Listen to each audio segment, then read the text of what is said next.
फिर से मेरे YouTube चैनल दी इंग्लिश डायरी पर और मैं हूं आपका दोस्त विजय। और आज एक बहुत ही इम्पॉर्टेंट न्यूज़ है आप सभी के लिए, जो कि यूके PSC लेक्चरर की तैयारी कर रहे थे या प्रिपरेशन कर रहे थे। देखिए, उत्तराखंड लोक सेवा आयोग का 30 अप्रैल 2025 का ये विज्ञापन है और आप सभी के लिए इसे जानना ज़रूरी है। तो देखते हैं इसमें खास क्या लिखा हुआ है।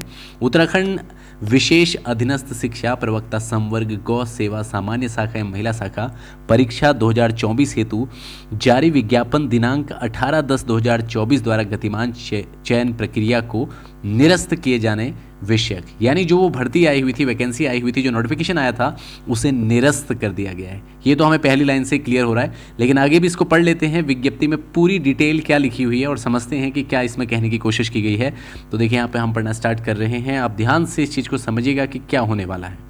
ठीक है, एतद्वारा सूचित किया जाता है कि उत्तराखंड विशेष अधीनस्थ शिक्षा प्रवक्ता संवर्ग समूह गौ सेवा सामान्य एवं शाखा एवं महिला शाखा परीक्षा 2024 हेतु रिक्त 613 ये जो है पद वगैरह दिए हुए थे। मैं सीधे मेन पॉइंट पे आता हूँ। उत्तराखंड शासन द्वारा पत्र संख्या ये दिनांक 9 अप्रैल 2025 के माध्यम से उत्तराखंड विशेष अधीनस्थ शिक्षा प्रवक्ता संवर्ग सेवा सामान्य महिला के पदों पर सीधी भर्ती द्वारा चयन हेतु गतिमान चयन प्रक्रिया को निरस्त किए जाने का अनुरोध किया गया है। इसे निरस्त करने का जो है अनुरोध किया गया था, क्योंकि निरस्तीकरण बहुत जरूरी है इसमें। इसको मैं समझाऊंगा ऐसा क्यों है, पहले पूरा जान लेते हैं। शासन की उक्त पत्र दिनांक 9 अप्रैल 2025 के क्रम में माननीय आयोग द्वारा उत्तराखंड विशेष अधीनस्थ शिक्षा प्रवक्ता संवर्ग सेवा सामान्य शाखा एवं महिला शाखा के सीधी भर्ती के 613 पदों पर चयन हेतु विज्ञापन संख्या -- दिनांक 18 अक्टूबर 2024 के माध्यम से गतिमान चयन प्रक्रिया को निरस्त किया जाता है। उक्त के संबंध में विस्तृत विज्ञप्ति आयोग की वेबसाइट पर प्रकाशित की गई है। अभ्यर्थी उक्त विस्तृत विज्ञप्ति का अवलोकन करना सुनिश्चित कर ले। तो देखो, पहली बात यह है कि आपकी जो भर्ती आई हुई थी 613 पोस्ट पे, जो यूके PSC ने निकाली हुई थी, वो भर्ती फिलहाल निरस्त कर दी गई है। अब आगे इसमें और क्या डिटेल है वो नेक्स्ट फाइल में देखते हैं कि उसमें क्या चीज़ लिखी हुई है, फिर इसको आपसे डिस्कस करते हैं। देखिए, अब कंप्लीट डिटेल यहाँ पे दी गई है। ये उसकी सेकंड विज्ञप्ति आई हुई है। यहाँ पे लिखा हुआ है, देखिए मैं यहाँ से स्टार्ट कर रहा हूँ, आप इसको ध्यान से पढ़ सकते हैं, समझ सकते हैं कि क्या इसमें बात कही गई है। हालांकि अभी यहाँ पर बहुत सारे जो अभ्यर्थी हैं वो फील करने वाले हैं इस चीज़ को, लेकिन मैं आपको समझाऊंगा कि ये सही कैसे है। एतद्वारा सूचित किया जाता है कि उत्तराखंड विशेष अधीनस्थ शिक्षा प्रवक्ता संवर्ग, ये सारी चीज़ें बार बार रिपीटेड हो रही हैं, इसलिए मैं इसको नहीं पढ़ूंगा। उक्त विज्ञापन में स्क्रीनिंग परीक्षा के उपरांत विषयवार लिखित परीक्षा यानी वस्तुनिष्ठ प्रकार आयोजित किए जाने का उल्लेख किया गया था, जिसके क्रम में स्क्रीनिंग परीक्षा 27 अप्रैल 2025 को आयोजित की जाने निर्धारित की गई थी। उक्त स्क्रीनिंग परीक्षा विज्ञप्ति संख्या -- 24 मार्च 2025 द्वारा अग्रिम आदेश तक स्थगित कर दी गई थी। पहले आपको पता है कि जब ये कोर्ट में ये बात चली कि इसमें जो है स्क्रीनिंग को बंद कर दिया जाए, तो इस भर्ती को थोड़ा सा स्थगित किया गया था। इसकी जो डेट 27 अप्रैल को इसकी स्क्रीनिंग की दी थी, उसे जो है पोस्टपोन कर दिया गया था। आगे देखिए, उत्तराखंड शासन माध्यमिक शिक्षा विभाग द्वारा कार्यालय ज्ञापन संख्या दिनांक 18 मार्च 2025 के माध्यम से उत्तराखंड विशेष अधीनस्थ शिक्षा संशोधन नियमावली 2025 प्रख्यापित की गई है, जिसके द्वारा मूल नियमावली के नियम 15(3) में संशोधन करते हुए सीधी भर्ती हेतु पूर्व स्थापित स्क्रीनिंग परीक्षा की व्यवस्था को समाप्त करते हुए मात्र विषयवार परीक्षा आयोजित करने की व्यवस्था की गई है। तो क्लियर हो गया कि विषयवार परीक्षा अब होगी, स्क्रीनिंग परीक्षा नहीं होगी, जो आपको ऑलरेडी पहले भी सुनने में आ रहा होगा। आगे देखिए, आगे इसमें क्या चीज़ें लिखी हुई है। उत्तराखंड शासन द्वारा पत्र -- के माध्यम से उत्तराखंड विशेष अधीनस्थ शिक्षा, ये सारी चीज़ें सेम है, के पदों पर सीधी भर्ती द्वारा चयन हेतु गतिमान चयन प्रक्रिया को निरस्त करते हुए उक्त पदों पर चयन प्रक्रिया नवीन संशोधित नियमावली के आधार पर कराए जाने के संबंध में अग्रेतर कार्यवाही करने का अनुरोध किया गया है। यानी अब नवीन जो संशोधित नियमावली है उसके आधार पर इसका विज्ञापन निकलेगा और उस विज्ञापन के आधार पर ये भर्ती प्रक्रिया पूरी होगी। ठीक है, ये यहाँ पर कहने की कोशिश की गई। आगे देखिए, लास्ट में यहाँ पे क्या बात की गई है। शासन की पत्र संख्या -- दिनांक 9 अप्रैल 2025 पर माध्यमिक आयोग द्वारा विचार किया गया तथा सम्यक विचारोपरांत शासन के उपयुक्त पत्रों के आलोक में उत्तराखंड विशेष अधीनस्थ शिक्षा प्रवक्ता संवर्ग सेवा सामान्य शाखा एवं महिला शाखा की सीधी भर्ती के 613 पदों पर चयन हेतु विज्ञापन संख्या डैश डैश दिनांक 18 अक्टूबर 2024 के माध्यम से गतिमान चयन प्रक्रिया को निरस्त किया जाता है।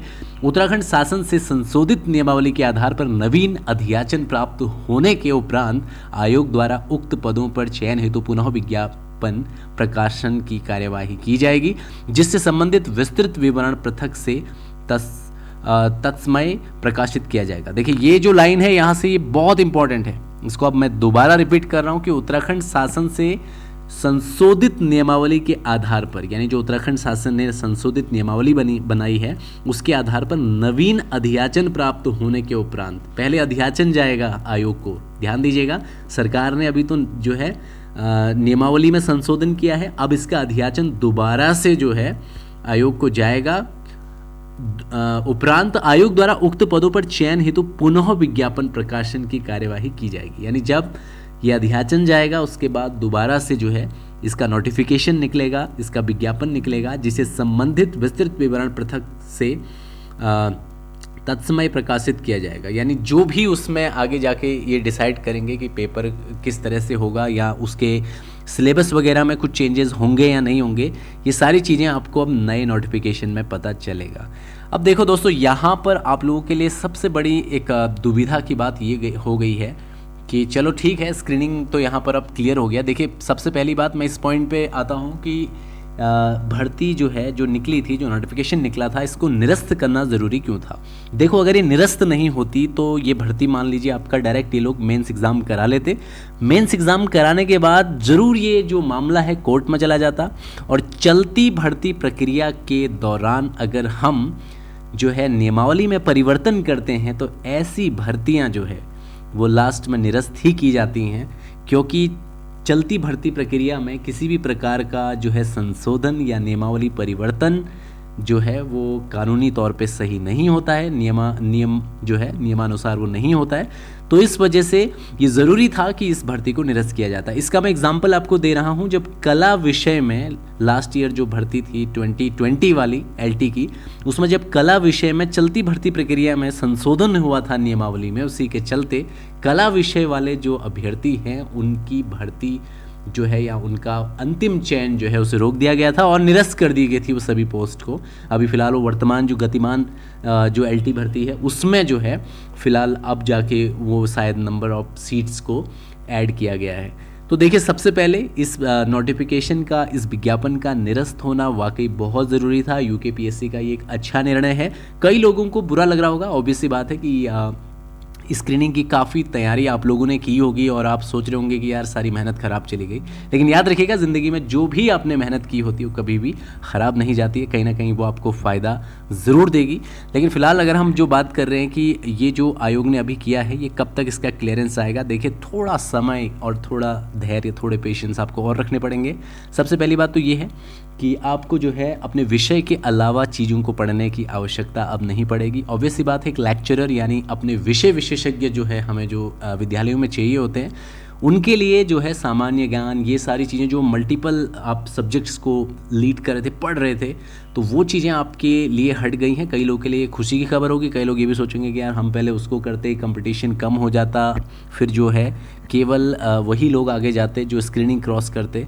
लेकिन आप ये सोचिए कि स्क्रीनिंग ऑलरेडी, जैसे कि कई लोग कमेंट भी करे थे लास्ट टाइम पे कि स्क्रीनिंग ऑलरेडी आपने क्वालिफाई कर लिया, ऐसे आप मान लीजिए। लेकिन ये आने वाले समय में जो उन अभ्यर्थियों के लिए जो खासतौर पर अपने विषय विशेषज्ञ हैं, विषयों को बहुत ढंग से जानते हैं, समझते हैं, और उन लोगों के लिए ये सबसे बेहतर अवसर होगा।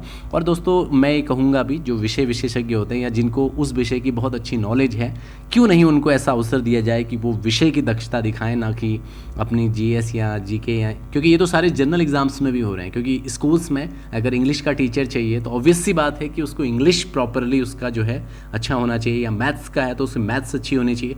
अब मैथ्स के टीचर को बाकी के सारे विषय पढ़ा के, और लास्ट में जब आपने देखा है लास्ट ईयर जो है मैथ्स पे शीट्स भी वैकेंट रही थी क्योंकि क्वालिफाई नहीं कर पाए थे स्टूडेंट, तो ये बड़ा डिफ़िकल्ट हो जा रहा था। और कई लोग जो अच्छी दक्षता रखते थे अपने विषय में, वो लोग जो है मेंस एग्ज़ाम तक नहीं पहुंच पाए थे क्योंकि उनका स्क्रीनिंग ही क्लियर नहीं हो पाया था। तो अगर देखा जाए तो जिन लोगों ने स्क्रीनिंग की तैयारी की उनको बुरा लगना बिल्कुल लाजमी है। ऑब्वियस सी बात है, बहुत मेहनत की होगी, काफ़ी लोगों ने की। देखिए सभी मेहनत कर रहे हैं, ऑब्वियस सी बात है, आप भी कर रहे हैं, सभी कर रहे हैं, मैं भी कर रहा हूँ।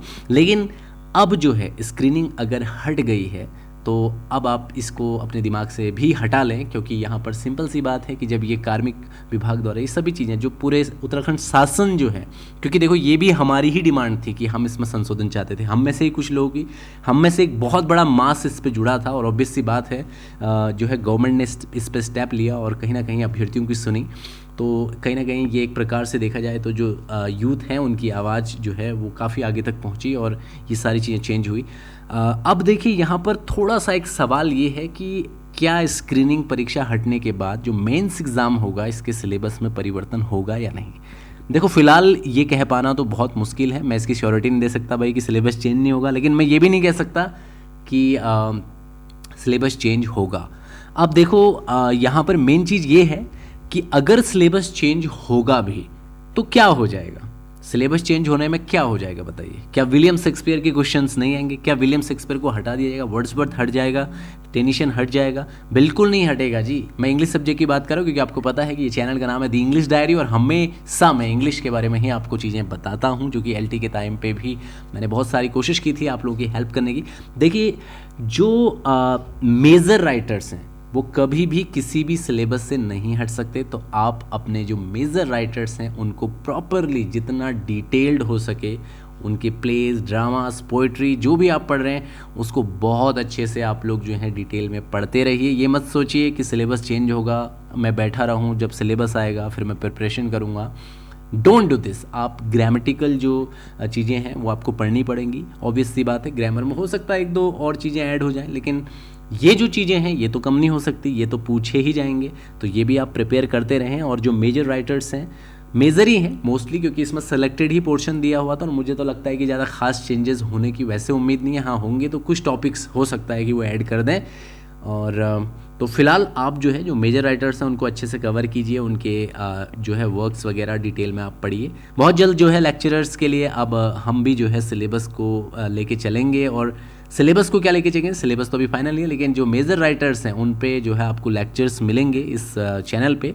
तो आप लोगों को यही कहूँगा, निराश बिल्कुल मत होना। आप ऐसा मत सोचना कि यार ये भर्ती तो कैंसिल हो गई, अब तो और लंबा टाइम लगेगा। लेकिन आप ये देखिए कि आने वाले भविष्य में जो यूथ हैं उनके लिए एक अच्छा अवसर प्रदान हो गया है, एक ऐसा मंच जहाँ वो अपनी विषय की दक्षता को जो है अच्छे मानदंडों पर जो है कामयाबी हासिल कर सकते हैं और अपने आप को साबित कर सकते हैं कि हाँ वो विषय विशेषज्ञ हैं, वो लेक्चरर्स हैं। तो ये एक अच्छी चीज़ भी है। और साथ ही साथ अगर आप जो है इंतज़ार कर रहे थे कि आप जल्द से आयोग शायद जो है डेट देगा एग्ज़ाम की, तो उसके लिए ज़रूर ये एक निराशा का विषय तो है ही। क्योंकि थोड़ा सा दोस्तों मैं आपको ये बता दूं कि जो गवर्नमेंट पॉलिसीज़ होती हैं, नियमावली होती है, संशोधन होते हैं, इनमें चेंजेस होते हैं, नई विज्ञप्ति आती है, अध्याचन जाते हैं, तो ये सारा जो प्रोसीजर है ये टाइम टेकिंग तो है ही, समय तो इस पर लगेगा।